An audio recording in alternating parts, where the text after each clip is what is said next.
Testing 1 2 1 2.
Good morning, the April 17th. Here I am. Good morning, the April 17th, 2025 meeting of the Charter Authorization Panel is called to order. I'd like to welcome everyone to the Arkansas Department of Education and ask that you please silence all of your electronic devices. The goal is to facilitate a fair and responsible hearing, so therefore I ask that each person speaking please state your name and title each time you speak into the microphone for the record.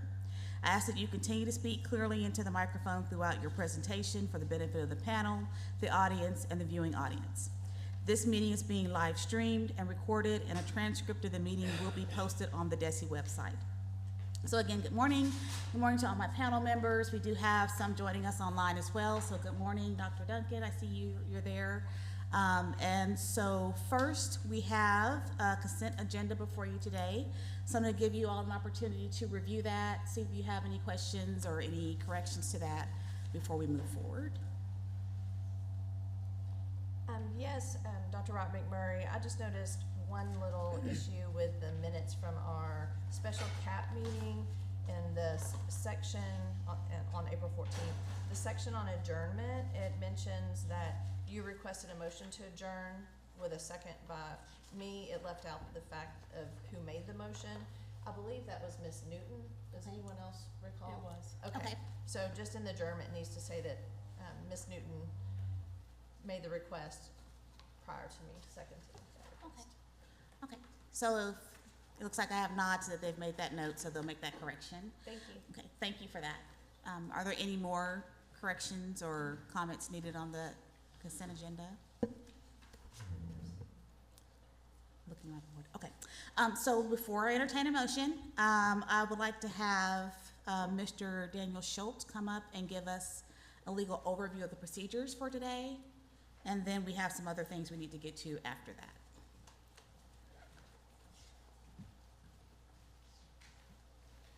Thank you, Madam Chair. Daniel Schultz, Department Counsel.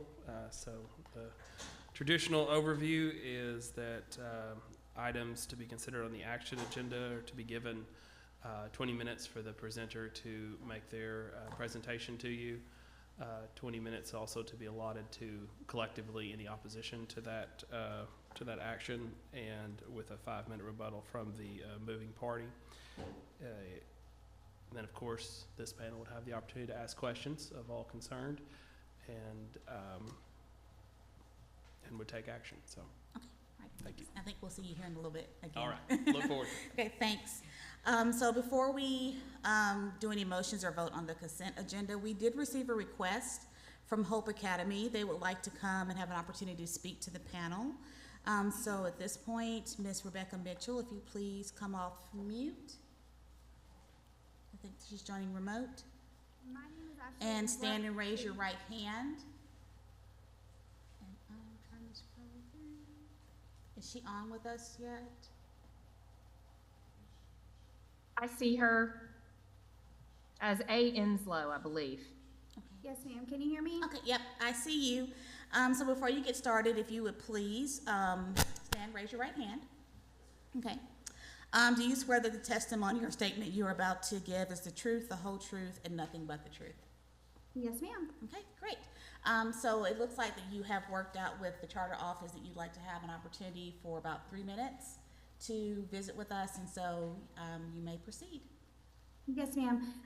Just want to take the opportunity to thank not only this panel, but the Department of Education for the opportunity for our 5-year charter that we had with Hope Academy up in Bentonville, Arkansas.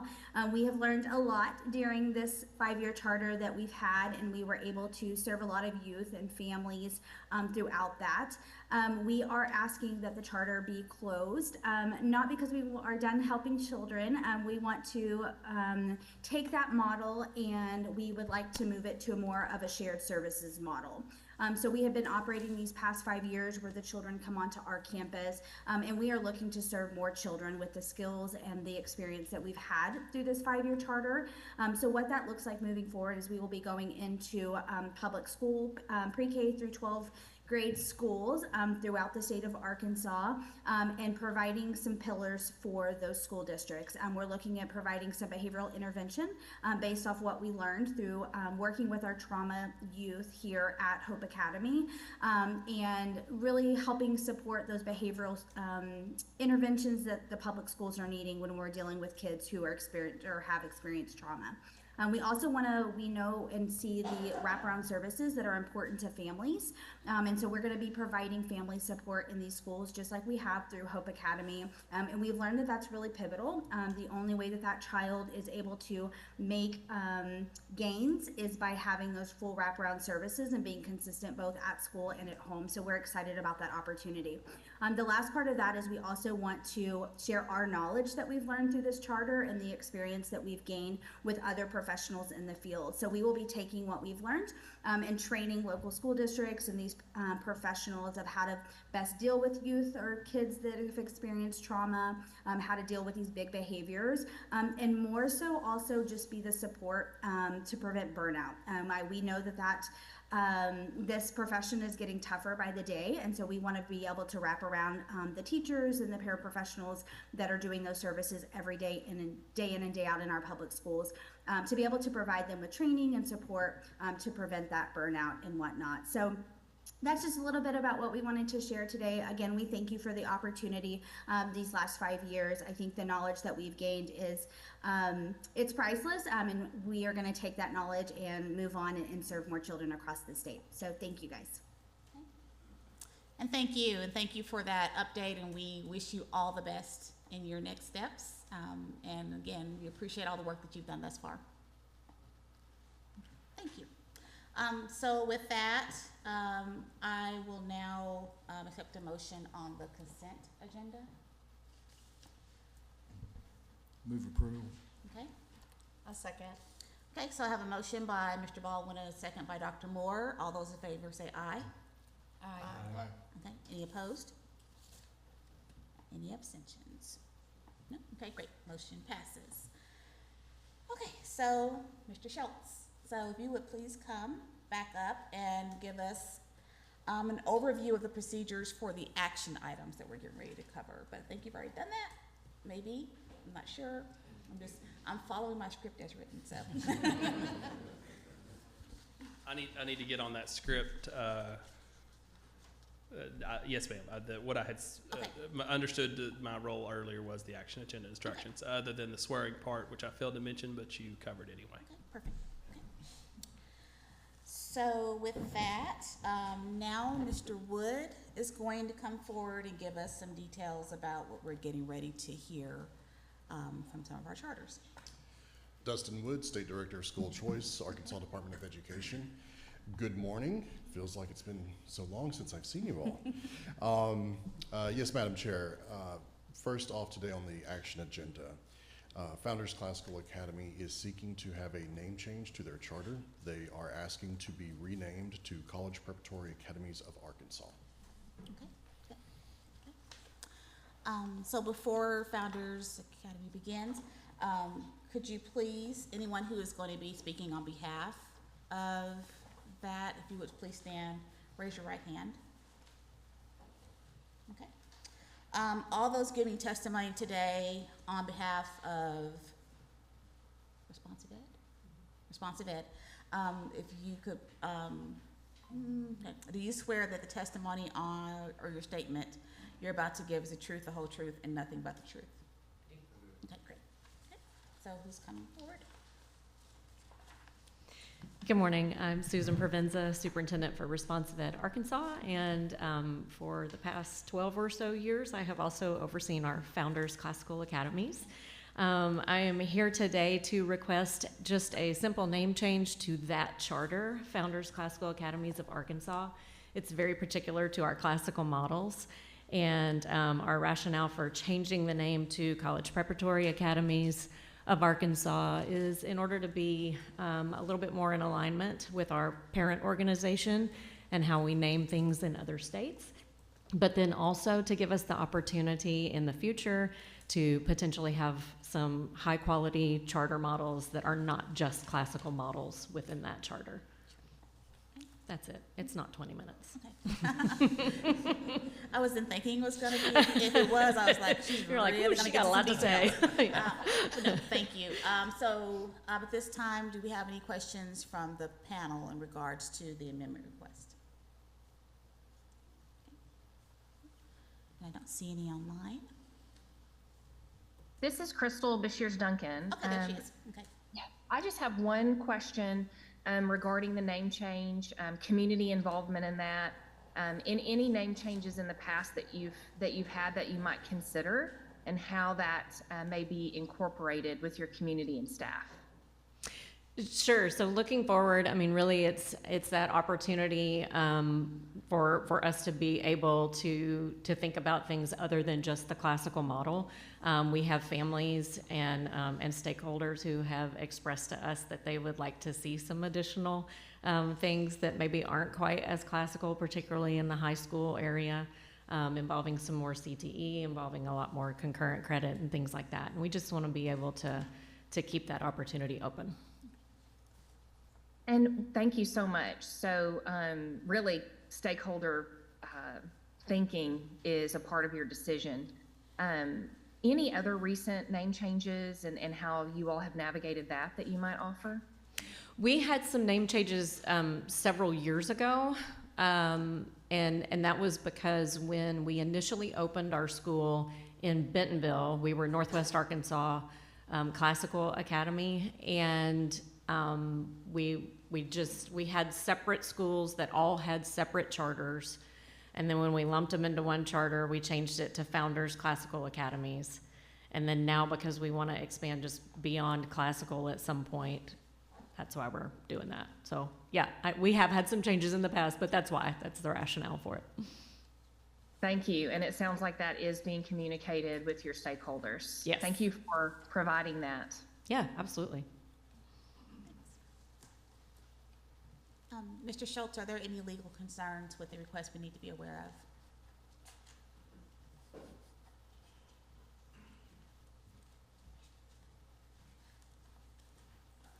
Sorry. I suppose I should say this live since I think there are some people online, but no, ma'am, no concerns. Okay, thank you. Okay. Are there any more questions from the panel? Okay. Seeing none, I will entertain a motion on the request. I move to accept the name change from Founders. I'll second. Okay, so a motion by Ms. Stewart, a second by Mr. Baldwin. Any discussion on the motion? No, okay. All those in favor say aye. Aye. Any opposed? Any abstentions? Okay, motion passes, thank you. Thank you. Okay, thanks. So if you'll give us a chance to get to our voting sheets.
Okay, so if we could now share how we responded on our voting sheets. I will start with Mr. Baldwin. Yes, I voted in favor of the amendment request to change the charter name from Founders Classical Academy to College Preparatory Academies of Arkansas. Okay, thank you. Ms. Stewart? I vote for the name change from Founders Classical Academies of Arkansas to College Preparatory Academies of Arkansas, as it'll increase their ability to offer a larger portfolio of classes for their students and community. Okay. Dr. Bacon? I vote to approve the amendment request, as the name change will better align with future plans for the charter's growth and fulfillment of its mission. Okay. Dr. Bashir Duncan? I vote in favor, given stakeholder involvement, for the name change from Founders Classical to College Preparatory Academies of Arkansas. Dr. Moore? I vote to approve responsive amendment request to change the name of Founders Classical Academy of Arkansas to College Preparatory Academies of Arkansas. Okay. And I voted in favor. I support Responsive Ed's Founders Classical Academy's request to change their name to College Preparatory Academies of Arkansas. The change will allow them to become more responsive to their students' academic and career readiness needs. Okay, thank you. Okay, next up we have an amendment request of open enrollment public charter Exalt Academy of Southwest Little Rock.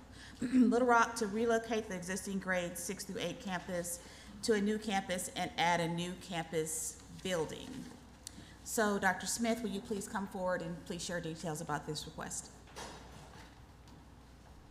Good morning, everybody, members of the Charter Authorizing Panel. Today we have representatives from the Exalt Academy of Southwest Little Rock here to present 3 proposed amendments to their current charter. First request is to relocate grades 6 through 8 to a new facility. The second is to add a new high school campus in grades 9 through 12. And the third request is to increase their overall enrollment cap to accommodate the planned growth. These will require 3 separate votes, so we'll take them in sequence, I think. At this time, I'll invite the Exalt team to present their amendment request and provide any supporting information for the panel's recommendation. Okay. Right. Thank you. And then before you get started, if all that are going to be giving testimony today on behalf of Exalt Academy of Southwest Little Rock, please stand and raise your right hand. Okay. Okay. Do you swear the testimony or statement you're about to give is the truth, the whole truth, and nothing but the truth? I do. Okay, great, thanks. Okay, so presenter Ms. Long? Yes. Okay, right. You may begin. Good morning, Tina Long, Superintendent of Exalt Academy. Thank you so much for taking the time to review our materials and hear our presentation today. We're really excited about the proposal. So, is this click down? Let's see. Okay.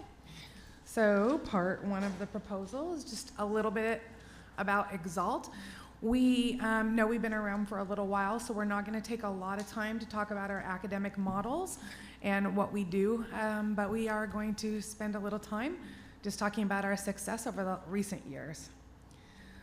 So first, we have our mission statement, and our mission is that we serve educationally underserved areas of Southwest Little Rock, preparing our students for competitive colleges and advanced careers from an early age by ensuring a mastery of core subjects and developing key behaviors required for success, citizenship, and leadership in our community. We have a really strong governing board. Our governing board meets monthly, reviews all financial oversight. We have 2 bankers on our board, in addition to a judge and many community members and leaders of schools.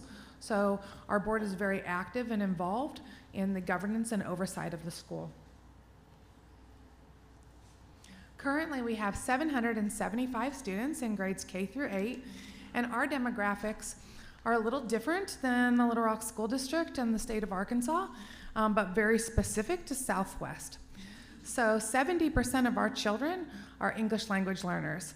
I believe that's the highest population of English language learners in the state of Arkansas.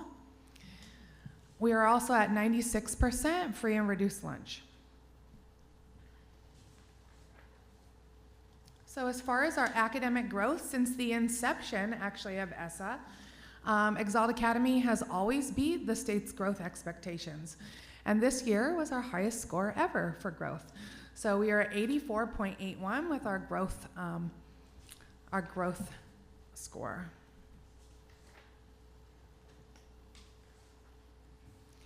As far as rankings are concerned, we were 83rd out of all public schools, so top 9%.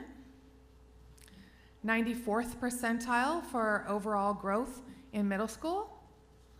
The 88th for math and English combined growth. 74th percentile for math, and the 96th percentile for ELA growth. Something that's really important to us is our Talented and Gifted program. We actually have a state-approved Talented and Gifted program for kindergarten all the way through 8th. This is really exciting because Talented and Gifted is often underrepresented in our population, specifically when you're combining English language learners with Talented and Gifted. So our Talented and Gifted program actually ranked second highest growth for schools of our size and third for all schools overall. And these are the awards that we received, so I just want to take a moment to stop and thank the Office for Educational Policy. I know all of us that keep close eye on our academic rankings can't wait for this report to come out, and it's a big celebration for us every time, so we really appreciate their work. We also put some additional data in outside of the state data, which is the NWEA. NWEA is a nationally normed test, so students all across the country take this test. These are the results for our middle school, 6th, 7th, and 8th. All 3 subjects, math, reading, and science. And these are our growth national rankings. So overall, nationally, our students are growing in the 95th percentile for all 3 subjects nationally. Something that we pride ourselves at Exalt Academy, and probably what we're known for, is our positive behavior reinforcement system and how we handle being a safe school. So our goal is just to minimize all distractions and make sure that the environment is an environment where kids feel safe and supported and ready to succeed. So I put some suspension data in just from surrounding schools around us. The first column is enrollment. So you can see schools about the same size as ours, and then their out-of-school suspensions versus their expulsions. So last year, Exalt only had 29 suspensions for the entire school year, compared to the school that's right next to us that had 575 with 0 expulsions. So our current enrollment cap that we have right now assigned to us is 1,080 students. But we are serving 775 because we are using every square foot of our facility. And being very creative in how we're doing it. So part 2 is that we need more space. So right now in our current facility, we have 1 gymnasium that's also our cafeteria for all 775 students. We have 12 staff members without any office spaces, and we have 6 mobile teachers, which means they actually teach in other teachers' classrooms during their prep time. And there is no room to grow to our full enrollment cap. So what we're in need of is classrooms. We need more classroom space. In addition to common areas, learning labs, we have starting an East initiative, and we have Project Lead the Way, so science labs are big for us. That is a big need for space. So our solution is to purchase and renovate the Cloverdale School, which is right next to us. So here's the map. The building that is the green-looking building is Cloverdale, and then the neon green sign is ours. So you can see that the only thing separating us is a really small kind of alleyway type street. It's literally in our backyard, like it's right next to us. So the location just couldn't be more perfect, and it allows us to stay very deeply rooted in our community. So for us, we have been really good stewards of our money. We actually purchased and will be paying off our current mortgage note in April, which we're very excited about. The second building that we lease, that lease will end in July. It will no longer be necessary with the Cloverdale purchase. And we don't have any other debt, so we're completely debt-free other than our mortgage note. So the cost savings after July is very neutral. By the time we eliminate the lease and we pay off our mortgage, it's about the same cost combined as the Cloverdale mortgage. I provided the term sheet for both of you, and then I also submitted an updated budget yesterday that had the detail behind it, in addition to just the budget. So the Cloverdale campus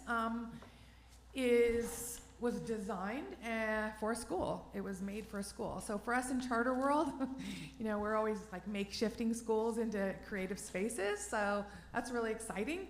There's 54 classrooms, there's science labs, there's room for occupational therapy and physical therapy. Our school has a large arts infusion. So we actually just had an art show last week that was really great. We partner with Crystal Bridges and do a ton of art infusion into all of our general education classes. This will allow us to expand our art offerings. Actually, the Cloverdale has band rooms, an actual like stage for performing arts, so we're really excited to move into that. It also has a nurse's space and an additional cafeteria. It's on 11 beautiful acres with fields and all types of opportunity for students to play and have full athletic programs. So for our renovation, we have done a ton of analysis and due diligence on the building. We've been doing it for 6 or 7 months now. We've had full structural and plumbing analysis, including actually paying to have all of the pipes scoped and cameras run through all the pipes to ensure everything's working well. We are doing upgrades to our lighting for energy efficiency and just visual comfort, and then increasing natural light. The school's quite dark, so we're going to be increasing natural light for just well-being and engagement. There's been a comprehensive safety analysis done of the entire school, and there is one of the major line items in our renovation project is a full life safety system. It's actually not required by law because this building was built prior to the requirement of it, but we're going to put it in anyways, just for the safety of our children. So there'll be a full life safety system, also upgrading cameras and alarms. And we've restructured the entrance. So there's single points of entrance versus multiple ways to kind of come in and out of the building. Also building additional exterior corridors for additional acts for safety, just more control. It's in our backyard, it's in our community, so this stays really close to home. And Exalt Academy is ready to grow, not just in size, but also in impact with more children. So part 3 brings us to high school, and this has changed slightly since I submitted this. So, with the addition of the AMFRA transfer, there will be additional pathways that will be offered, honoring the AMFRA model and our model to make sure that we're receiving impact from the people we're serving. So this graph shows our children that we surveyed. How many of our children would be interested in high school? Should we offer a high school? Now, I receive almost every other day a parent for the last 5 years saying, when are you going to high school? When are you going to high school? And the time had to be right for us. We were really looking specifically at the financial part of it, which is paying off our building, and that's coming up. So that's what we were really waiting for. The demand is absolutely there. Since the AMFRA announcement, our phone has been ringing off the hook with parents excited about, you're doing high school now, we're so excited, and applications getting ready for high school. So definitely a huge demand. So Governor Sanders and the department have called all schools to ensure that every high school graduate has access to additional credentials, skills, and certifications that they need for today's economy. So our model is really a call to action.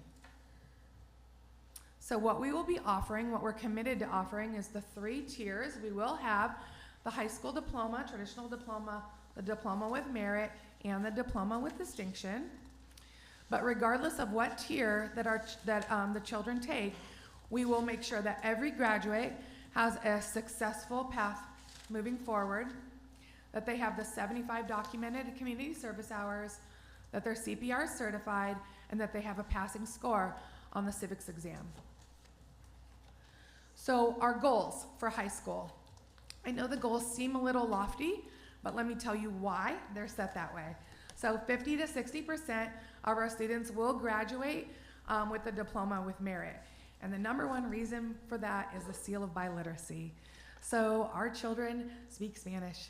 So what we've done is we have moved our Spanish, Heritage Spanish and Spanish 1 offerings down into the elementary school to give us their runway. So I think a large portion of our children, not only honoring their own heritage, will be able to be biliterate and earn the seal of biliteracy. So when surveying our students, and this was what was really important to us, is all of this has been generated by the demand of our students. Nursing, number one, came right out on top. Engineering, banking and finance, architecture, construction was a big one, and computer science. And these not only are great CT offerings, but they're also H2. So we're really excited about that for the pathways. Now, in addition, here's one of the changes that's not in there. We will be honoring the AMFRA military trackway as well as the JROTC.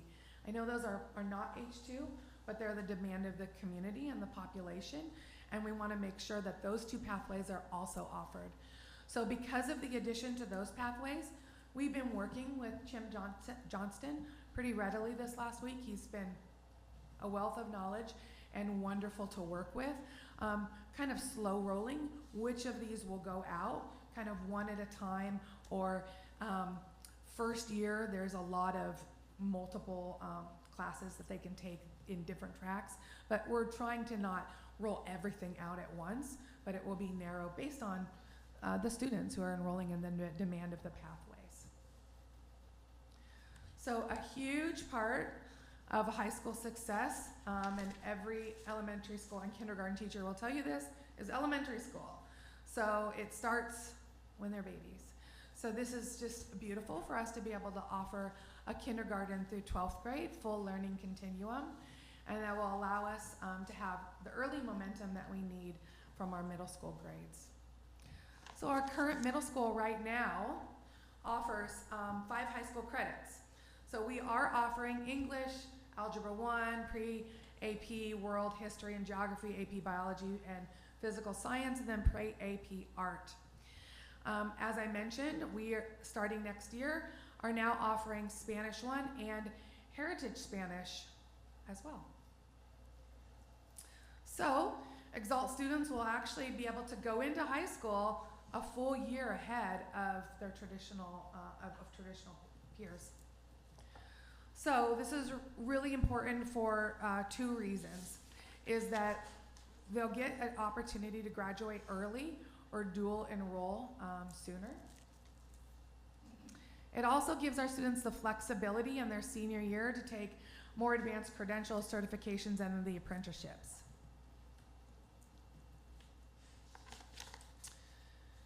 Before I move to that, I want to just note too, because we're serving a large Hispanic population statistically in our city, Hispanic graduation rates are really abysmal. And so the opportunity to graduate early and have that option is a huge thing for our families as well as being able to get into their careers early in high school versus a college option that may seem out of reach for them. So just bringing that closer to home when they're younger. We are going to be offering an extended year, so it'll be on trimesters. That mirrors our current model right now, which is our K-8 model. We have an extended year and have been running that for 11 years now, very successfully. Obviously more instructional learning time. It also brings fewer prep obligations for our teachers. It'll be much easier for credit recovery for students transferring into us to be able to handle a successful credit recovery program. And it's also just more work-based learning opportunities, especially for the upperclassmen. Now, just math and ELA will be offered all year. So honoring our students of Hispanic students, preparing a lot of work with the seal of biliteracy, and then just knowing the advantage of being bilingual. All of us know that, but being bilingual, actually there's tons of research about accessing education across all domains. So here's another change. It's now not starting 26, 27. Now it's starting 25, 26. There's just a huge interest from the community. We have an existing middle school level that is very successful. We have really strong wraparound supports with mental health in our school, academic tutoring, mentorship. We have a commitment to a CTE program as well as college readiness. An innovative success pathway guide we submitted to you, which we're continually doing much more work on it. We thought we had a whole year, so now we're doing a lot of work really fast on it. We have financial support, and then we have a history of strong financial management and clean audits. We've always had clean audits, and our ending fund balance has always, for several years, has been over $1 million. So we have visionary staffing that is just aligned with the Exalt's core models. So we're not starting from scratch. We're building on success and a community that is really ready for this high school model.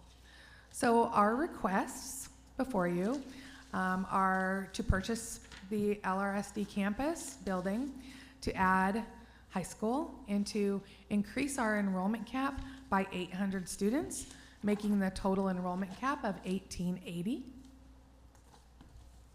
Any questions? Okay. Thank you. Before we start with any questions for you, if legal could please come up and let us know of any legal concerns through their legal review.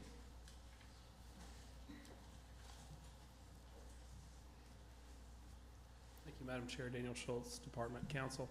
I think all three of these are policy decisions that are within the discretion of the authorizing committee, so no further concerns. Okay, thank you. Okay, so panel members, we'll start with questions, and I'll start to my right with Dr. Bacon. You want me to start with somebody else? I can move it around. I have so many questions, and they're all over the place, but Okay. I think I want to start sort of some history. You shared phenomenal success in growth, particularly ELA, and knowing the population you serve. Talk to me about specifically what are you all doing that is getting this great success? I think there's maybe some lessons here for other charter schools and traditional schools. I appreciate that. We have a explicit instruction academic model paired with our positive behavior reinforcement systems.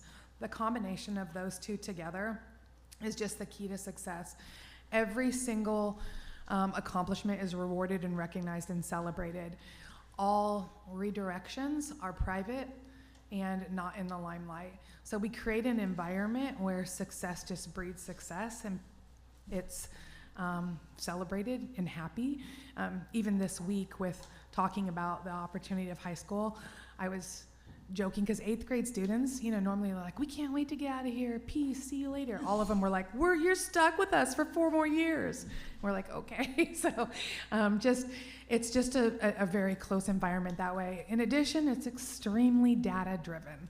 So we have coaches at every grade level. So K1-2 has 2 coaches.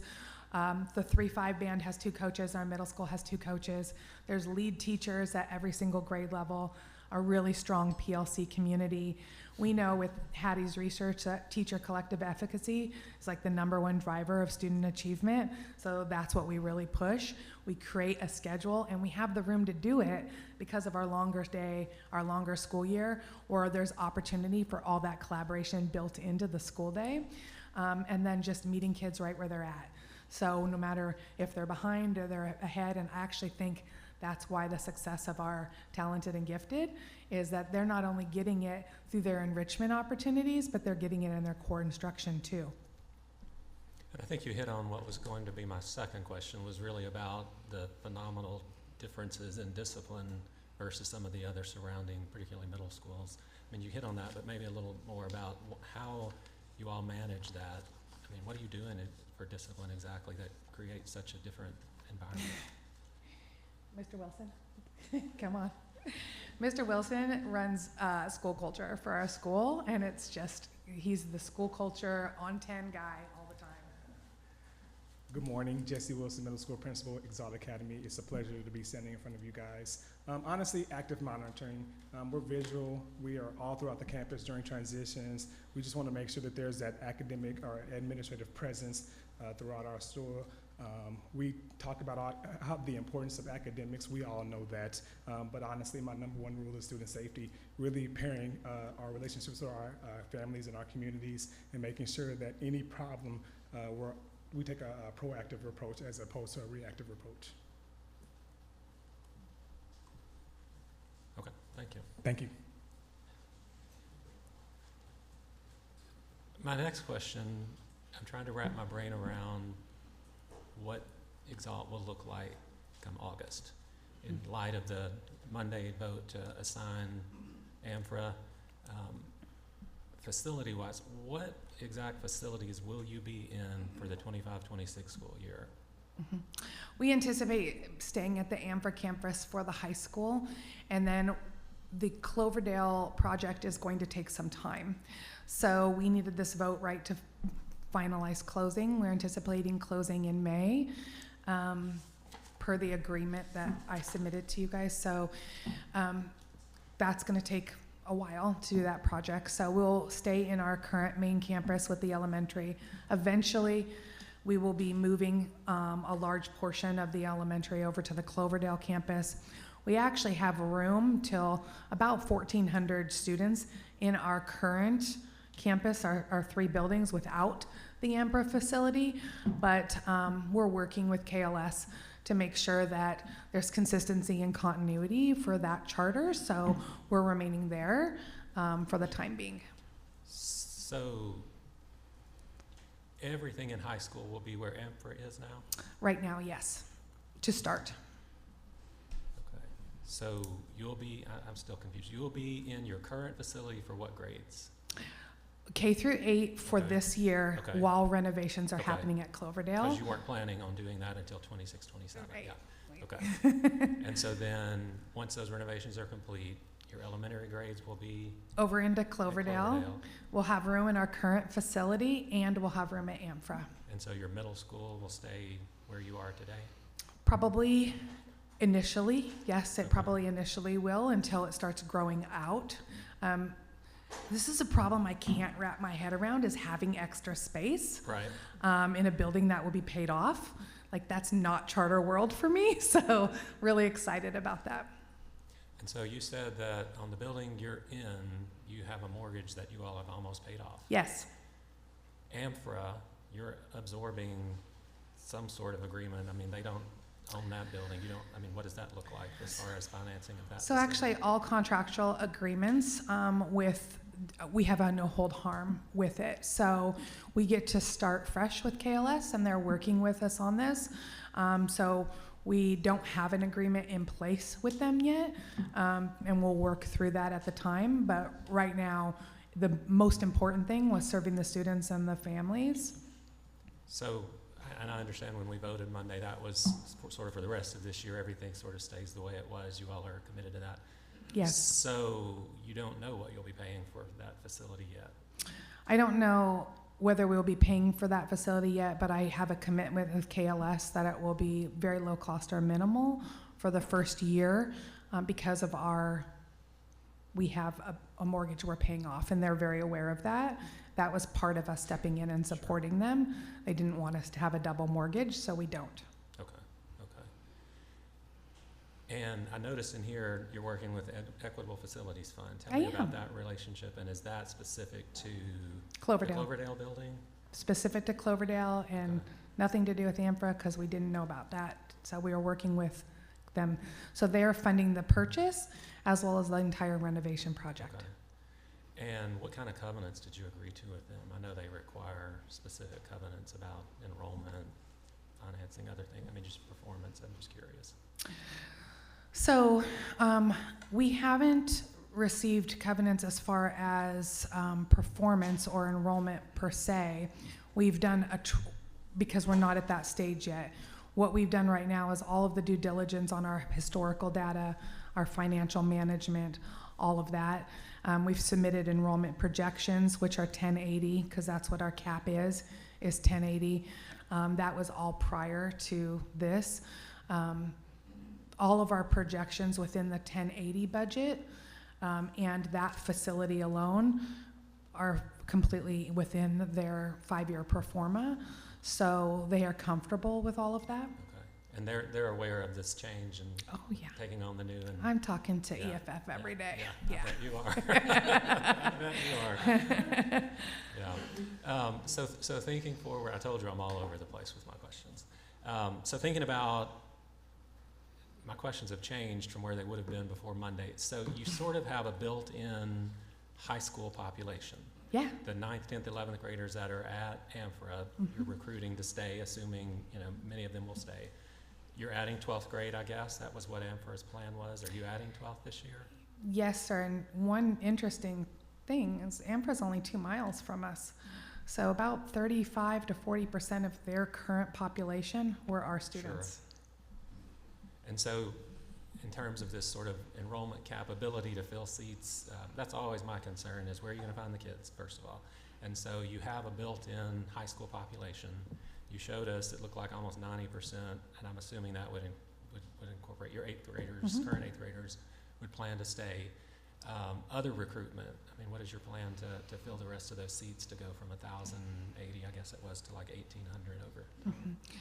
So we're very fortunate that actually 18 of our staff members are Spanish speaking, and then a lot of our staff members, as well as all of our families, are from the Southwest community. So we have an entire recruitment plan with community events, churches. Most of it is grassroots, honestly. It's door to door, showing up in person. Our population, mailers, things like that aren't something, we've done Spanish radio before, but actually most of our results come from just talking to people in the community. Now, I want to preface with, we haven't done that in a while because we're out of space and we haven't needed to do that in a while.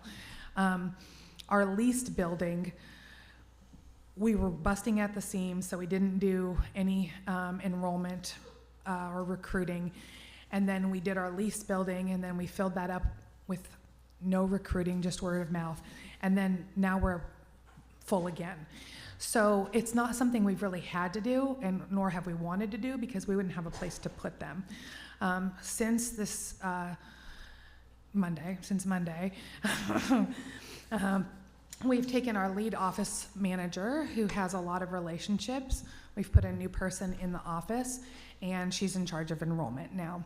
So she has 10 different parents that she's recruited, they've created an entire plan of preschools, door-to-door, community events, and just going to reach out and talk to people. We also have 3 years of alumni that would be interested in high school, so we're going to contact all our alumni from all previous years, which is about 70 each year, and let them know, that this is an option for them as well.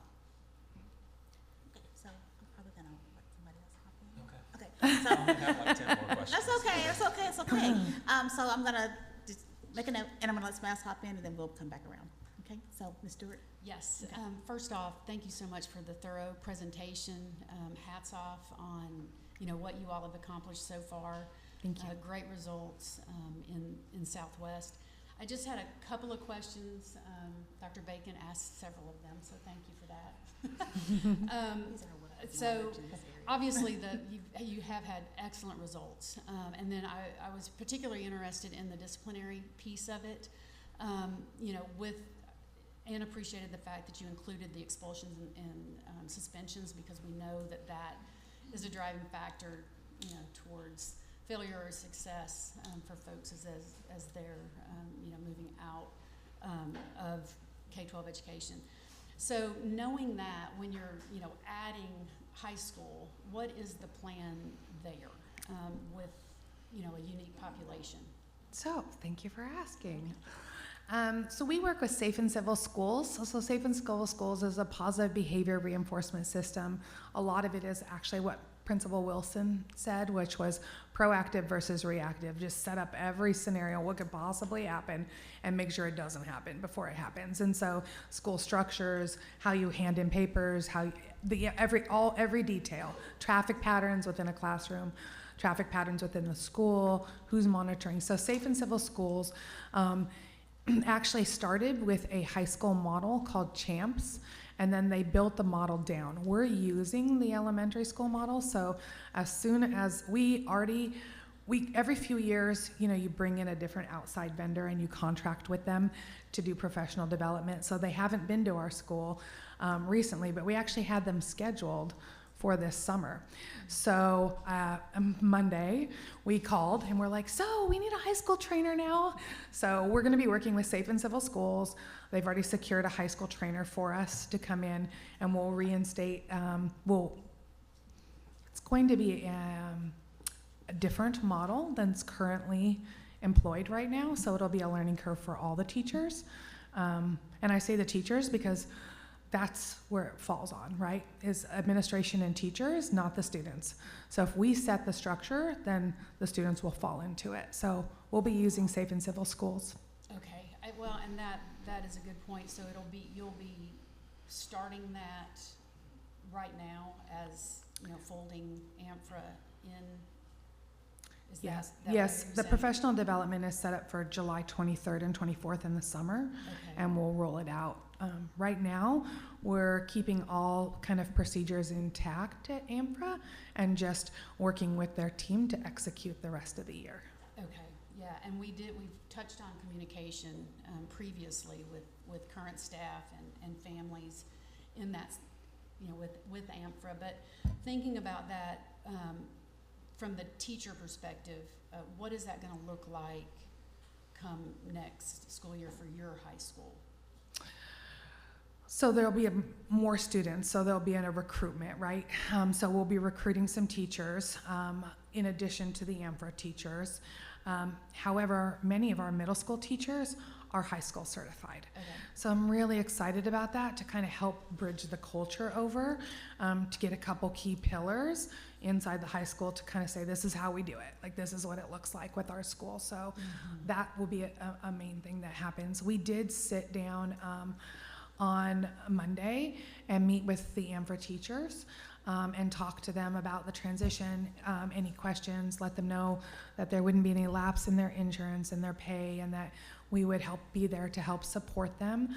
We have had a member of our team on staff every day working with them, and then we have one-on-one meetings scheduled with everybody, just to make sure that everyone understands and is working collectively together to support the children. Well, I'm sure that's appreciated, and kind of a little bit of upheaval. So thinking about staff from a teacher quality aspect, what is your philosophy on certification? And you talked about ESL. I'm assuming SPED as well. So can you talk me through that a little bit? Yes, I'm going to have our Director of Teaching and Learning answer that question because that's his #1 job. Excellent. Thank you for the question. Isaiah Cosio, Director of Teaching and Learning. So our push this year and last year, we partnered with the peer network to start getting teacher leaders to train some of our other teachers, but also additionally, we received a grant that was focused on recruiting and retention. And the basis for that was an emphasis on certification. So even our current application has been modified to emphasize that, hey, we want to make sure you have a certification. We know that we have a waiver for it, but we really know that that is something we're going to have. Our Assistant Superintendent, Mr. Thomas, has talked a lot about, hey, eventually that may not exist anymore or for us. And so making sure that every one of our teachers is on some sort of pathway as well to get certification. And right now, when we have already started receiving applications for SPED and for ELL, and the ones that we received already have that certification. And so we're trying to make sure that we're contacting those people as quickly as possible. I think it was 2 weeks ago, we received a list of candidates that are just graduated. So we jumped on that, made sure that we looked at also the ones that speak Spanish. So we're really trying to be targeted and get on it as quickly as possible.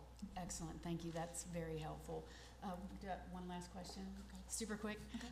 So I appreciated you mentioning, you wanted to honor AMFRA's, kind of charter with military and first responders. I know, it's close to Dr. Moore's heart. It's close to mine as well. If you could expand a little bit on what that might look like as you move into, the new school year. So versus being an entire military school, it will be a pathway. So it won't be like an extracurricular activity after school. I think people were worried that it would be minimized to that. It's not. It's going to be a pathway. So there'll be a military pathway as well as a JROTC pathway. Okay, great. Thank you. Thanks. Mr. Baldwin? Welcome to the committee. The panel, we're excited to talk to you all. You have a lot going on. Thank you. And Yes. congratulations Thank on you. all that. I'm kind of the resident banker, so I'm asking a lot of banking questions. Okay. We'll get my Yeah. business manager ready to go. Let me kind of ask a question that's already been asked from a different perspective. So if you were looking out 5 years from now, and you had everything the way you want it to be, tell us about what buildings you would have, and where your students would be, and what buildings you would have debt on or rent on. Okay. So I predict, if I was reading the future, that in 5 years from now, I actually think we'll be at full enrollment at 1880. The demand that we're getting from the community is so aggressive already. Now, what I submitted to you was a very conservative budget. It was only at full enrollment in 5 years was only 1,400, because I figured originally it would be a slow rollout, and it's turning out that I don't think it will be. So if what I think will probably happen is in 5 years from now, we will have the AMFRA facility still. That will probably be the senior high, 10 through 12. And we'll use our current building as the junior high, 7 through 9. And then we will have Culverdale as our elementary. That's what I think will happen. We don't have those financial obligations at this time, and we will not take on those financial obligations unless the enrollment demand insists on it. So the only building that you would have debt on would be your elementary school, Cloverdale. Mm-hmm. Yes, ma'am. Okay. Yes. Okay. So in the package you provided, the Hathaway Group purchase agreement, I guess, for the building, Yes, and that's $1.9 million, so that's coming up. Yeah. Yeah. Agreed on that in principle. And then the Equitable Facilities Fund is gonna loan you $7.4 million. So the difference is gonna be all the renovation work that you need to do. All renovation. There's a lot of renovation that needs to be done, yes. Okay, and the $5.5 million renovation, you feel pretty good about that you've had, and I guess my question is who has helped you determine that that's the right amount? Yeah. I've done a lot of old building renovations, and sometimes it's 2 or 3 times what you think initially, so I just wanna ask that question to make sure you're comfortable that this is enough. Yes. So we've actually worked with 2 different contracting groups because we wanted to ensure that we came in at the right number.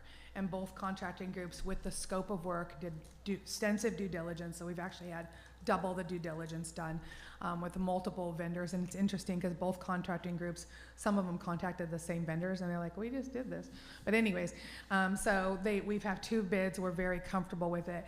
Now, the renovation project, $5 million, is not going to get a shiny, gorgeous, beautiful facility. But it is a conservative renovation project that's going to make the building safe, and it's going to make sure that it's fully functional for us, and that we can afford it.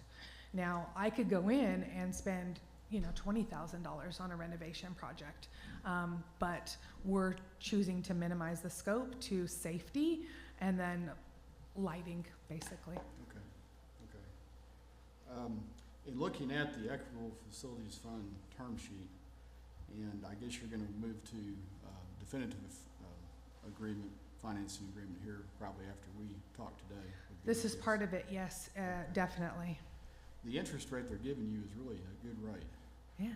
I looked at the Fed prime rate right now is 7.5%, and you're been offered 4.25. So so that's interesting to me. Talk a little bit about the Facilities Fund, how you found them, how they found you, and how involved they are with charter schools, and do they understand what they're basically what they're getting into? They're a national organization, and the entire purpose of the organization is to fund charter schools at low rates and successful charter schools. So it's an extensive project process. I think we have filled out everything, data going back 5 years on student performance, data going back on discipline, same schools comparisons. They've come out and visited the school. We've had leadership meetings. We've been working with them for over 6 months. So it's an extensive process. They pride themselves on not having anybody lapse, so nobody defaulting. Well, I know why. The process is extremely rigorous, and only people who really are guaranteed to be successful are going to work with them. So that's what we've been doing. I want to say that I've enjoyed the process. Although it's been really rigorous and a lot of work, it's made us better. A lot of the things that they've asked us for, and that our succession plans and things that, we have org charts and things like that, but I'm like, well, we didn't actually have a formal written succession plan. So we wrote one and we met together. So it's been a really good process. Okay. Sounds like they're a partner. You see them as a partner, not just a lender. Yes. So that's good. Do you have, so they're representing their side of the deal in partnership with you, but still they have their side. Do you have financial consultants, advisors helping you also on your side to make sure everything moves? We've been working with APSRC as well as board members that have banking background as well. But we've have people that have been working together. We've also gone down another track at the same time because EFF is such a rigorous selection process.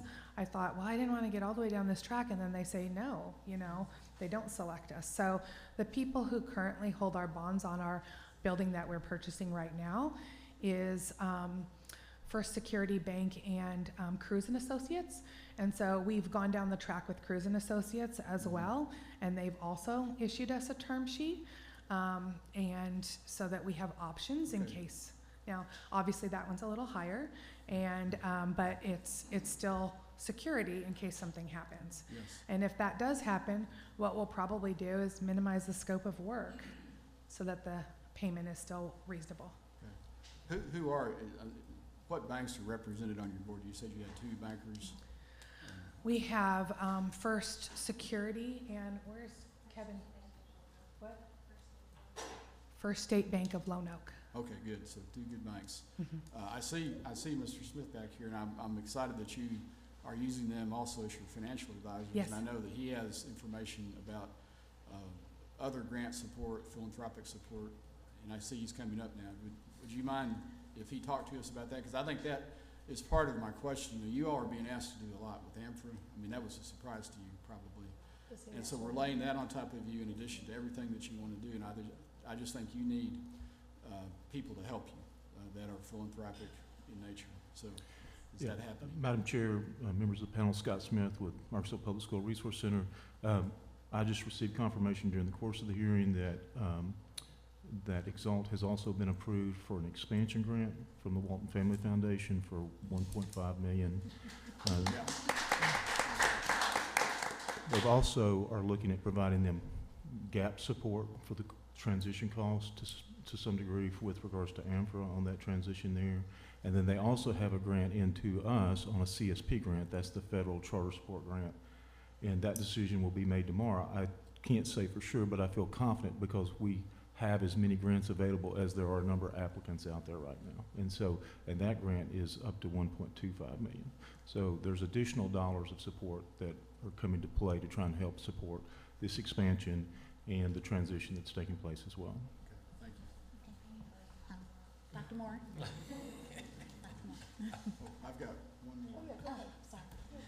I just lost all control. Okay, so that's good. Now, just really one question on your budget. I appreciate that you have put all this together. And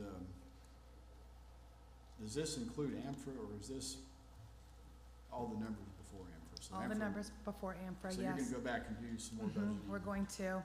I met with the business manager on that. Do you want to speak to it, or do you want me to? You go ahead. Yeah. You can see that there's large balances, right, as we get through toward we have no intentions of hoarding that money. The intentions are investing that money into the programs and possibly facilities. So that's what we'll be doing. Okay, that's my last question.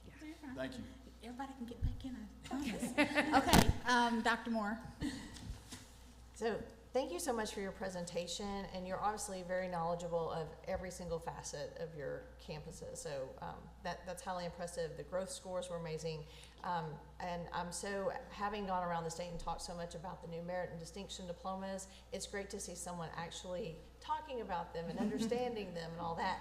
And I did, pardon if you saw me text a moment ago, but I confirmed with, and Dr. Robert McMurray may be saying this when it gets to her since she's our CTE person, but I confirmed with Ross, the director of CTE, that ROTC will be an H2 pathway. It's being added to the list. Yay, So that's wonderful. that is super exciting That since you will have is. students going through that. That'll be that Yay. many more students that can get merit distinction. So that's wonderful news for that group of students. So I did have, a lot of my questions were answered already because of the great questions from the panel. I was trying to understand when you talked about your vision 5 years from now about grades 7 through 9 being at your current campus, and so not having grade 9 at AMFRA. What's the rationale for that?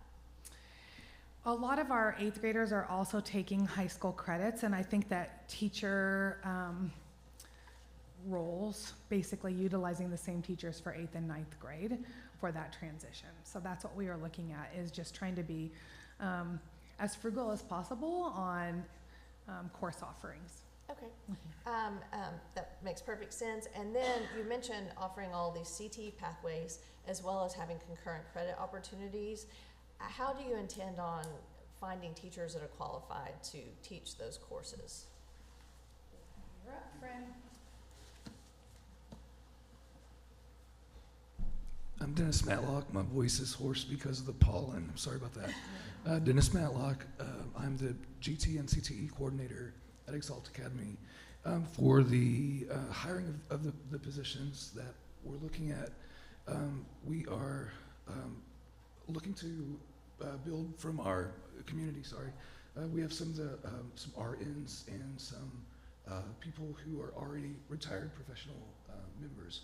And with them, we'll just get technical permits, and we've already established a connection with the division of CTE with Mr. Johnston, like Ms. Long was saying. I'm sorry about my voice, guys. Oh, you're fine.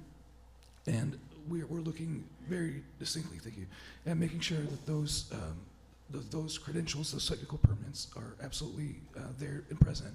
With the AMFRA's already present CTE pathways, the Marine JROTC. They already have 2 military instructors that are qualified through the Marine Department.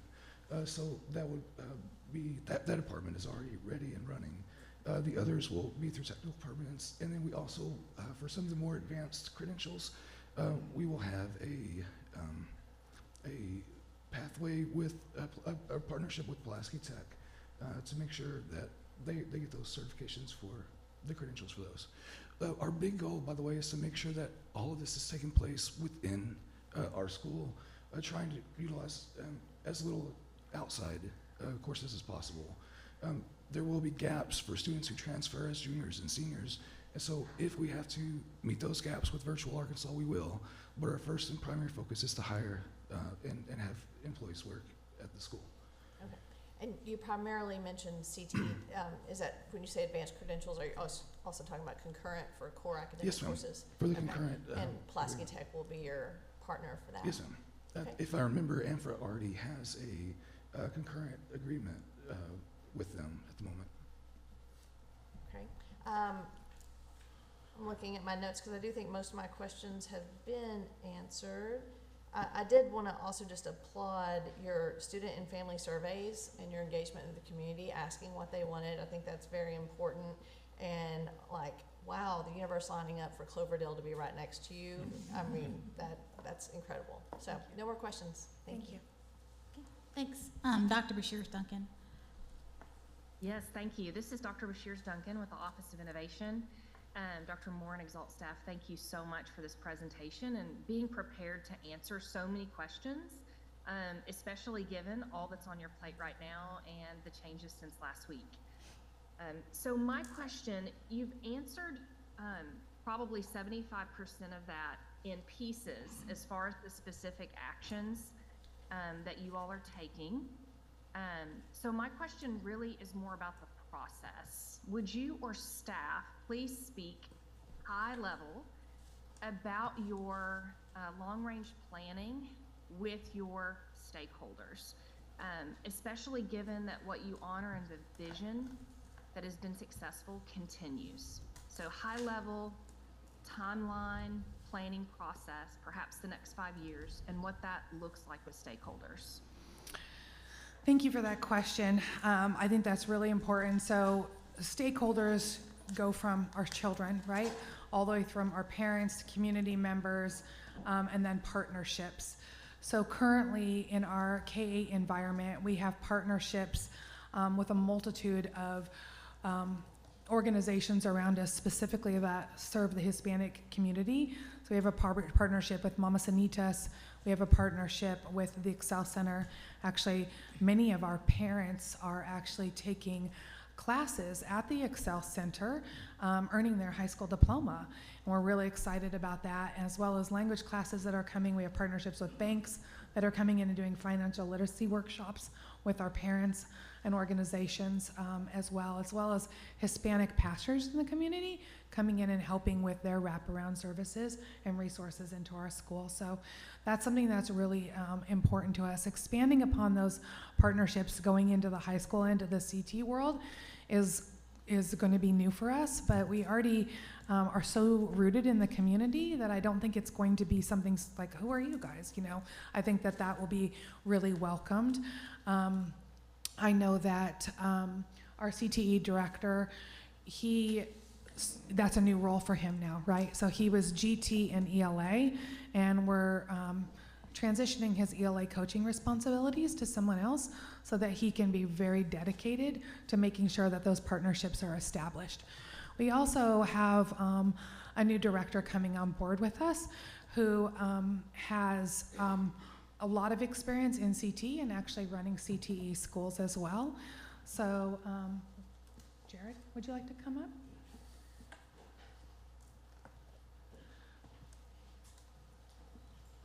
Hello, panel. Jared DePriest, and I am the Director of High School Planning.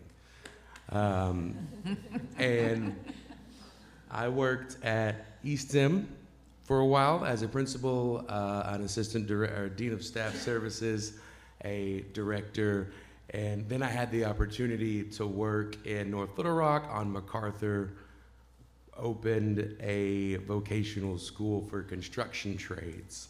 It was called Diamond State Vocational School. So Dr. Moore, Dr. Wright McMurray, if the name Jared DePriest sounds familiar, we have exchanged emails before. And Dr. Bacon, we worked together at EastM. So I was able to build connections there. I think that the continued education part of the CTE piece is a large part of what makes it successful. So not just the connections and the partnerships that you make while these students are in high school, but what happens when they're done. And it's hard to make those connections without the approval of panels like this. But I'm not gonna talk about the Be Pro, Be Proud stats, that the gap between skilled trade workers that are graduating and the rate at which those who will replace them, or retiring, excuse me, skilled trade workers are retiring, and the rate at which we're training young people to replace them is terrifying to me. I was devastated that we couldn't really finish out Diamond State the way that we wished we could have, but with a charter school model, we can. And I did some work with Division of Workforce Services with Cody Waits. I worked with the Director of Communications over there, Miss Zoe Calkins. I did work with Dr. Hamby for a while, and I learned a lot from all of them. But like I said, what I learned most importantly, I think, when creating those relationships is that when you shake someone's hand and you say, this is a deal and we're gonna do this, there needs to be security on both ends of that handshake. And so until this panel is comfortable approving these amendments, we don't feel that it would be ethically responsible to start really solidifying those connections. Does that answer the question? It sounds like previous successes that have helped you all really be successful and see the growth that you've had, along with the changes, revisions, additional partners and supports that you'll need in place, that you all are considering those both short-term and long-term. And given your scale, Dr. Long, you had mentioned seeing that you would reach your cap within 5 years. And so that's really what inspired me to ask that question, was given that you see that happening within 5 years, it's almost a doubling of your current enrollment, how you're planning to scale that. We know that a long-range plan for scaling is important, as well as the things you get put on your plate on a Wednesday that you need to be able to talk about on a Monday. So thank you all so much. Thank you. And I do feel confident about the ambitious goals, but I want the panel to know that we are planning conservatively as well. So we can scale up slowly we don't need, if it's a new school startup, you need a certain amount of enrollment to sustain. We're able to sustain already. So I think that's just important to know, that we will scale according to the enrollment and not get ahead of ourselves. Thank you. So keeping that long-range ambitious plan in place and taking conservative action now based on what's available. Correct. Thank you so much. I really appreciate it, and I look forward to speaking with you soon. Thank you. Dr. Bacon? I have more than enough information to make a decision. I have no more questions. Okay. Okay, well, I do have a couple questions. So I know that you've been visiting with Mr. Johnson about your CTE plan, and now that you're moving things up a year, so you were going to do 26, 27, now we're looking at this fall. Which CTE pathways do you plan to implement for this fall?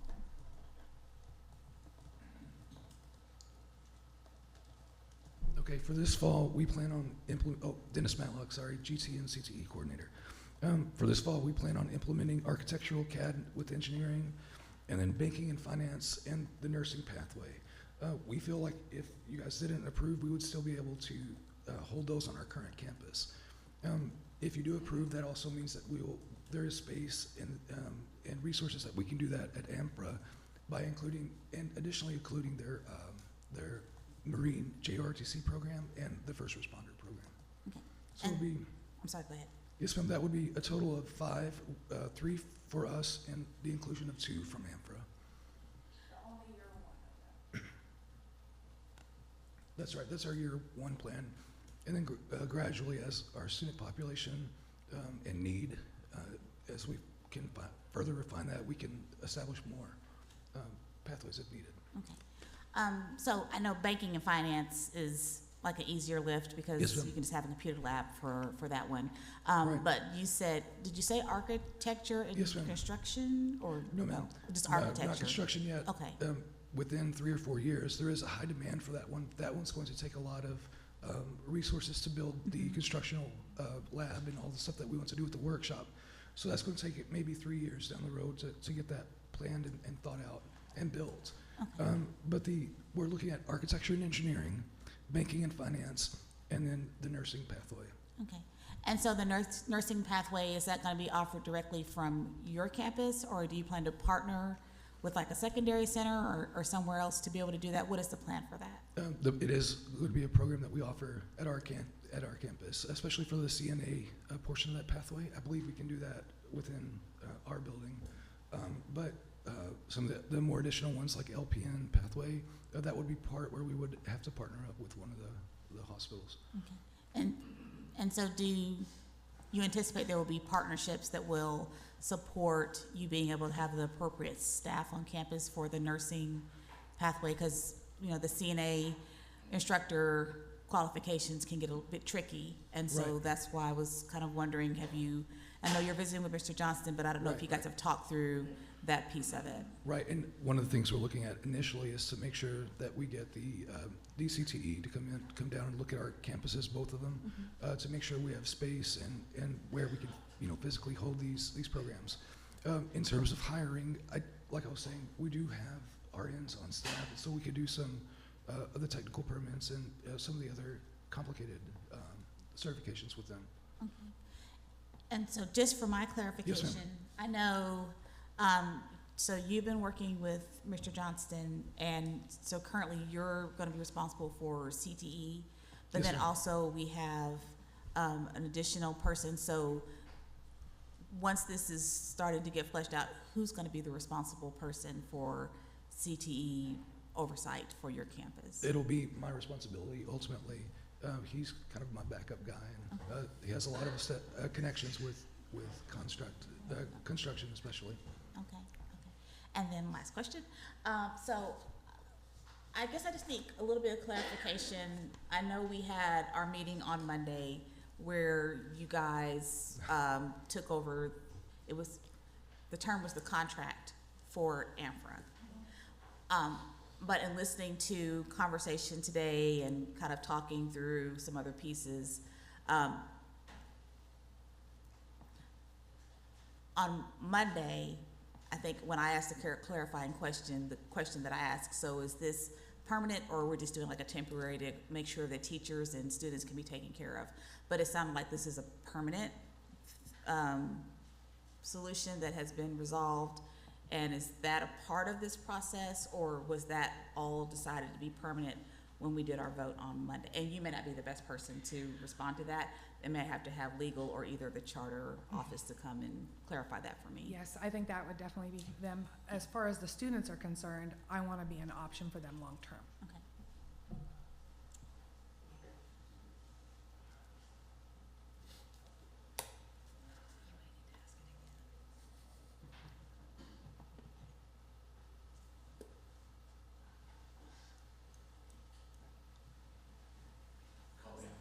I'm sorry. Daryl Smith, Department of Do I Education. need to ask my question again? Would you please? Okay. Thank you. Okay, I have been there. So my question is, when we had our discussion and we voted on Monday, when I know that one of the clarifying questions that I asked at the wrap up was, this is our option for a temporary fix to take care of students and staff and faculty that needed to be paid, resourced, all of that. But from listening to today's testimony and comments, this is seeming to be a permanent fix for that situation, because it seems as if that long-term plans are already including facilities, building, all of that to fill the gap of this amendment request, which initially it was Cloverdale, but now it's AMFRA, and now Cloverdale is kind of going to be, sounds like the second or third option as it's brought forward. So I'm just trying to get my mind wrapped around where are we right now? Where is all this going? Yes, Yeah, with I this got you. piece. I got you. Now I'm caught up with you, so we're Okay, good. thank you. So I think the plan at this point is that obviously the existing contract that was transferred over to them on Monday would extend through the remainder of the school year, to like June 30th. At that point, we'll probably try to revoke that one and rescind it and move that one out of the way. Upon an affirmative vote today, when you guys add the new 912 to their current charter, that will take care of their long-term plan with AMFRA. So that will move them under that contract. The other vote today is always to take the new location for the Cloverdale building. So with all your votes today, we're setting them up to have everything under their new contract for K-12, which would then allow them to have their multiple locations that they've been discussing through this presentation. And then we will then move that existing contract that was transferred over to them here on Monday out of the way, and so that will no longer exist, and everything will be under this new contract that we're voting on today. Does that make sense? Kind of?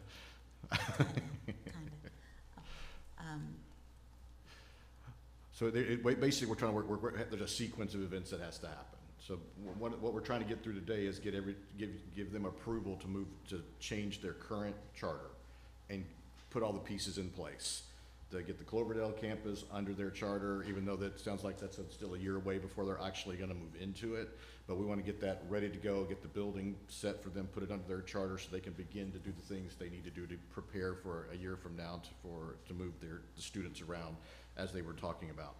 They also, what we want to do is go ahead and clear the way for them to start their 912 program, right? But start it under their current charter as opposed to this other contract that was out there, right? Even though they technically have, right now they technically have a high school because of what happened on Monday, and they'll finish that contract out under the AMFRA just to kind of, make sure there's a good transition process for that, so there was no disruption for the students there. Once we have gotten through the school year and we can kind of clear that out, then we'll legally kind of move that contract out of the way and just get rid of it so that we can just function on one charter, a K-12 charter with the 2 new locations already approved by you guys. Okay.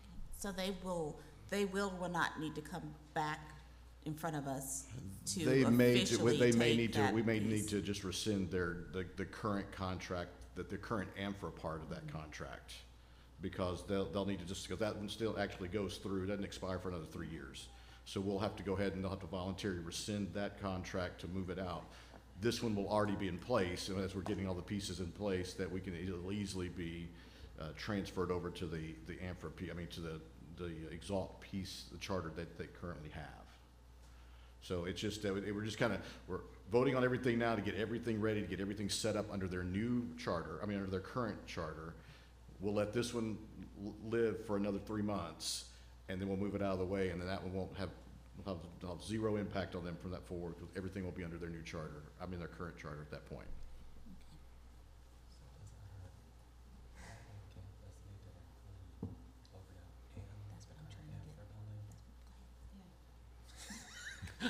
Your turn.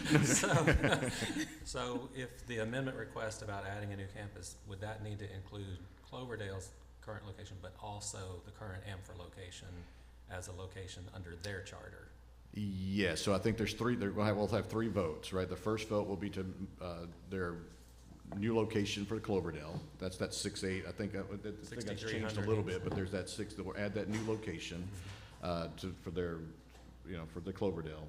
Then the second vote would be to expand their charter to 912, which would then also include, right now we're going to extend their charter, right, to just give them the 912. We won't include the AMFRA building piece of that yet until we can clear out the other contract, but we're going to give them the pathway to do that, so that when they exist that, then obviously the location chain will be there. That makes sense. Right now what we're doing is we're extending, we're giving them permission to start a high school under their current charter. And that's what this vote's gonna be, not necessarily to move their location yet, since they already have one. So at some point, we're gonna need to revoke AMFRA's charter. Correct. And they're gonna need to And they'll come back and add the location campus. to their charter. That's Okay. correct. Okay. And that'll happen probably in June. Okay. They'll come back and revoke that charter and then request a location change for their newly voted on 912 high And school. is there a vote on increasing the And enrollment cap? the enrollment cap, that's the Okay. third one. So Okay. if you if you do them in sequence that way, then it'll kind of make sense. Like, we'll give them their 6-8, we'll give them their Cloverdale campus, we'll approve their 912 presentation, and then we'll also approve their enrollment cap. So when we have the vote on new campus, new building, we're only referencing The Cloverdale right now, correct. AMFRA is not a part of that Not at this time. at this time? I mean, obviously, the plan is for in 2 months from now to come back, and we'll just add that location to their current contract. So as we stand today on what we know they have access to today, the plans that you have for your CTE pathways can be completed through just the Cloverdale campus. So you would not need to have access to the Amfra campus for anything that you've presented today. And the reason I'm asking that is because technically if I'm understanding it correctly, and it's becoming a stretch, but if I understand that correctly, you technically don't have access to Amfra right now. Well, So they we, do. I mean, by what? past June 30. Well, they technically have access to Amfra for 3 more years under this current contract. The one that we gave them, or that you guys approved for them on Monday, they now, that contract doesn't expire till for, 2027, I think, right? So they could Okay. conceivably continue to operate a high school under the contract that we gave them on Monday, that we transferred to them. Okay. But in order to make sure that they have all the same waivers, and they're under the same model, and we're under the same charter, so they're not operating under 2 completely different contracts, what we're gonna do is let them continue to operate under the newly provided contract for the remainder of this school year. So that just makes life easy for our finance office, and making sure that there's the least amount of disruption on that campus. But at the same time, giving them all the votes that they need under their current contract, all the amendments, so that the next step would be when we revoke that one, we just move the campus over into this new contract. So we're giving them everything in their current contract, in their current charter. We're amending that to do everything except put the new building in it, because they already have a contract for that. So they're operating under 2 contracts. Then what we're gonna do in June is then revoke that contract, rescind it, so we'll get that out of the way, and then move the building basically over into their current, so it'd be another amendment to their current charter to move the building back under under their current charter. Okay. So we're kind of playing a little shell game here. Can I ask a follow-up question Yes, about Dr. that? Moore, go ahead. So I thought I understood, and I'm still supportive of everything, but just a little clerical thing, logistics. So this school year, finishing up as is. You're not adding anything with Amfra, they're finishing up. Next school year, because when you mentioned about having 9th graders over at your other location, that was when you were saying your 5-year plan. So just this very next school year, will the building where Amfra is, it will no longer be called Amfra next school year. It'll be Exalt Academy, high school. Will it still have 9-12 then? Yes, so it will then. It only Okay. in 5 years when we're fully at 1,800 will that. So yes, Okay, next year 9 through 12 will be at the former Amfra campus. okay. And I wanted to clarify something because it might have been a misunderstanding. When I said the construction project for Cloverdale will take an entire year to complete, there are 3 different wings of the building. So one portion of the Cloverdale campus we will actually be able to access this fall. So it will take an entire year to complete, but we'll be able to utilize one portion of the building that is like phase 1 that will be done early. I just didn't want to have a misconception that no one would be in that building for an entire year. Okay, Okay. that helps, thank you. And when we vote on the cap, we're voting on 1080, right? 1,080, we're not voting on 1,800 or? 1,800. It is We already 18. have 1080. Okay, that's Yes. right, yeah. Okay. I guess, so you have 775 students and your cap's 1080 right now? Yes, because our capacity, we're out of capacity. Okay, thank you. Thank you. Yes. So since we're talking about the cap, did that change with the Amfra stuff? So the 1,800 is inclusive of all the things that have just happened on Amfra? You don't want more? The Amfra cap is separate and that will go away. So we wanted our cap to be enough to accommodate all of those children, which is why we're asking for 1,880.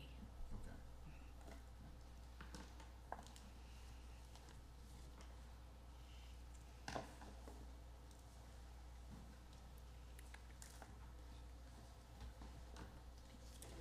Thanks for the clarification. Okay.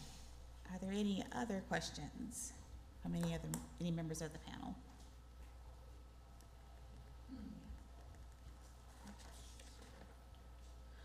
So I know that we will have 3 amendments that we'll have to do separately. Is it the desire of the panel office that we just use the one voting sheet for the entire process? Because I don't think there's separate ones. We added 3. I think there's 3 voting sheets now. I think maybe If you in this refresh, process, there should be 3 now. So you have to refresh it? Okay. Yeah. We'll make it a little bit easier on you. Oh, there it is. We need that for this because there's a lot of moving pieces. Yes, there's a lot of stuff going on. Okay, so we do have 3 amendments that we'll be voting on separately. If I can get back over.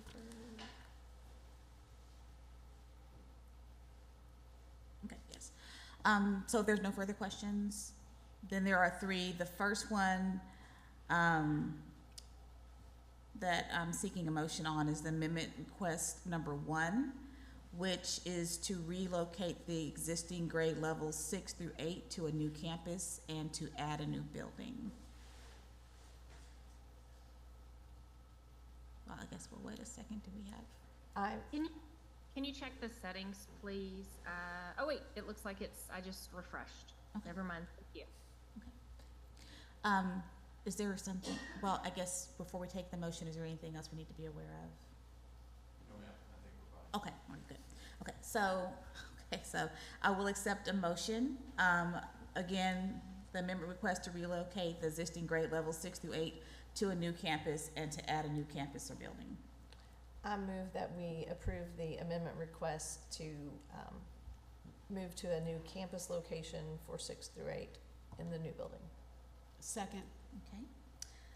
Motion by Dr. Moore, second by Ms. Stewart. All in favor say aye. Aye. Indicate by, if you're opposed, by saying nay. Any abstentions? And Sonia, it takes just a moment when we're in the voting sheet to get back to the unmute button, just FYI. Okay, no problem. I didn't count you as a nay. Okay, all right, so if we can go to our voting sheets and vote on amendment request number 1.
Okay, Dr. Moore?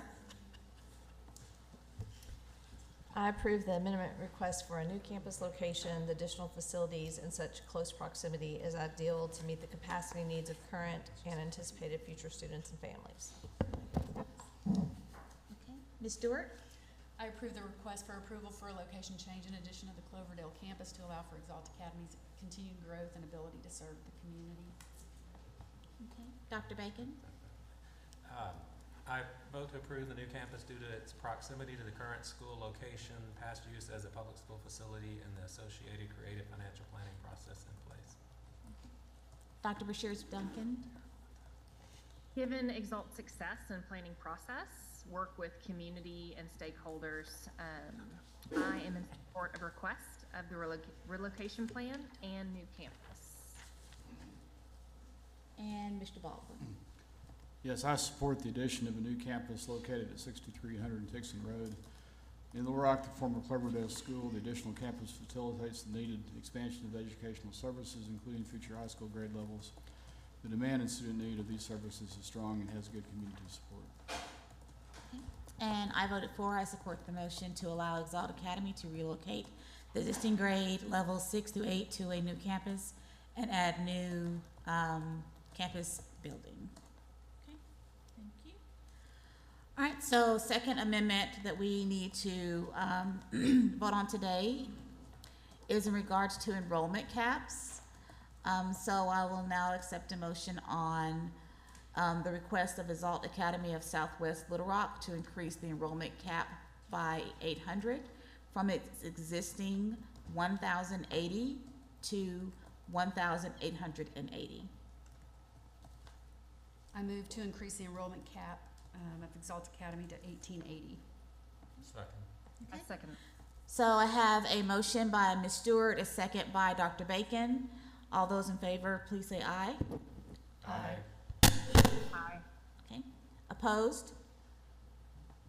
Abstentions? Okay, ayes have it, motion passes, and please go to your voting sheets.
Dr. Bashir Duncan? Yes. Do you want to share how you voted?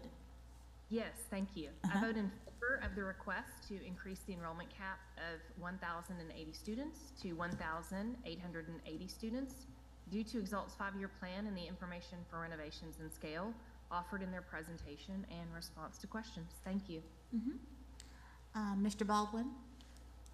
Yes, I support the amendment request to increase the enrollment cap for Exalt Academy of Southwest Little Rock from 1080 to 1880 to allow for needed student expansion.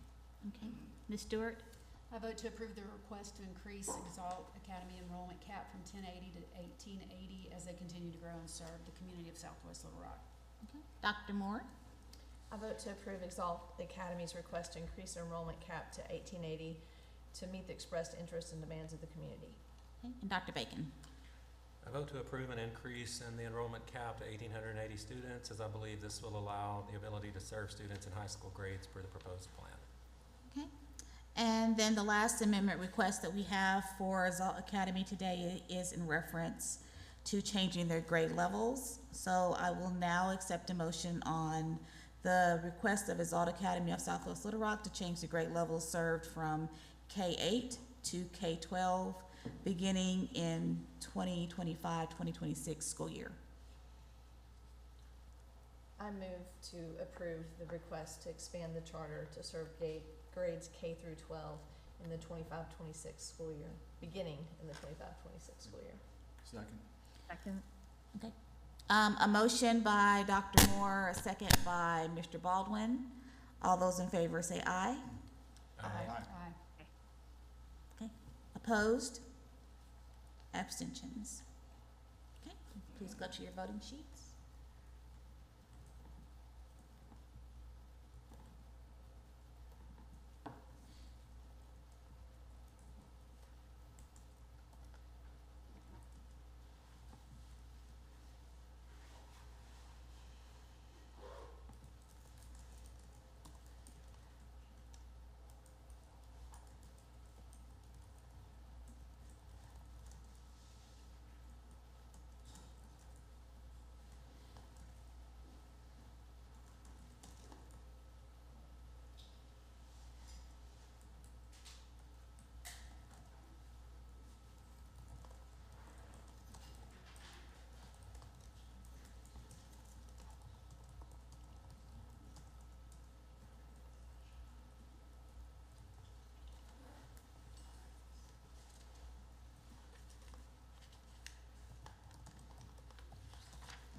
Mr. Baldwin?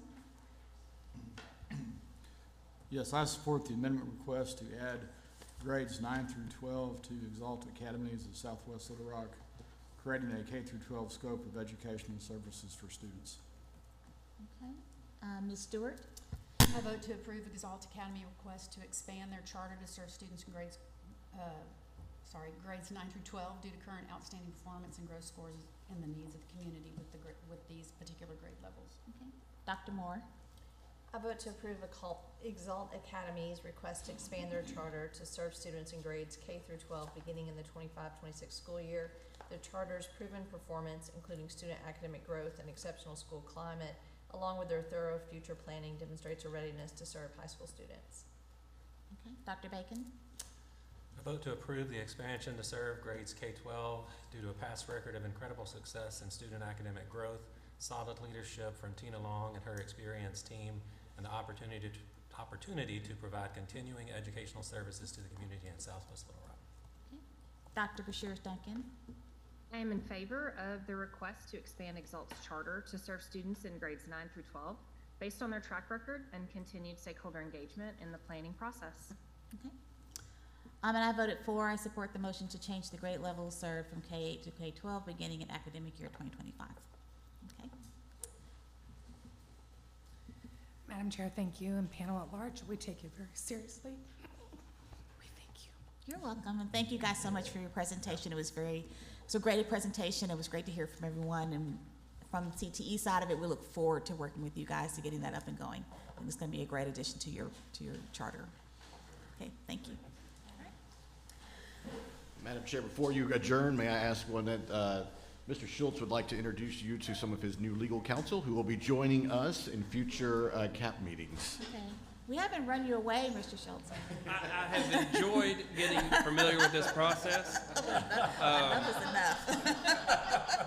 No, it's interesting. It's a great process.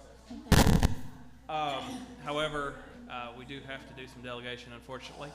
But luckily for you, we have our new associate counsel, Labria Brown.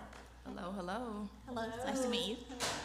She'll be kind of taking on the charter portfolio and principally be working with y'all in the future moving forward. So just wanted you to have a chance to meet her. And I look forward to working with y'all. Okay, thank you. Nice to meet We you. look forward to it. Nice to meet you. Thank you, Welcome and aboard. thank you for the invitation, we appreciate that, or the introduction. Okay, so is there any further business that we need to entertain before we do a motion to adjourn? Looking, don't see any, okay, great. So I will now entertain a motion to adjourn, I move we adjourn. okay? Second. Okay, so a motion by Mr. Baldwin, a second by Dr. Bashir Duncan, all in favor indicate by saying aye. Aye. Opposed, nay. Extensions? Okay, ayes have it, we stand adjourned.